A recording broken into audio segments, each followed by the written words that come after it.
నీ తల్లి నీ తండ్రి అన్నారు, కానీ దేవుడు ఎక్కడ కూడా అత్త మామ కోసం చెప్పలేదు కదండి. మీ అత్తగారిని సన్మానించు, మీ మామగారిని సన్మానించు అని ఎక్కడైనా దేవుడు చెప్పారా? అంటే మనం సన్మానించక్కర్లేదు కదా. మనం ఏక శరీరము, మనం ఎవరు? ఏక శరీరము. అతని యొక్క తండ్రి మనకి తండ్రి, అతని యొక్క తల్లి మనకి తల్లి. అత్త అమ్మ, అత్తమ్మ, మావయ్య, అయ్య. ఇంగ్లీష్లో కూడా చూసినట్లయితే మదర్ ఇన్లా, ఫాదర్ ఇన్లా.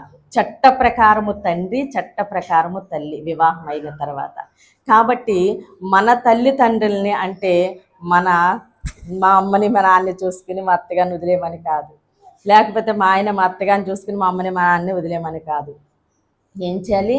ఏక శరీరులు, పురుషుడు స్త్రీ వాళ్ళు ఏక శరీరాలు అయ్యారు. ఎందుకంటే పురుషుని యొక్క ఎముకలో స్త్రీకి శిరస్సు పురుషుడు, వాళ్ళు ఏక శరీరాలు. కాబట్టి తల్లిదండ్రులు అంటే వీళ్ళు వాళ్ళు కూడా.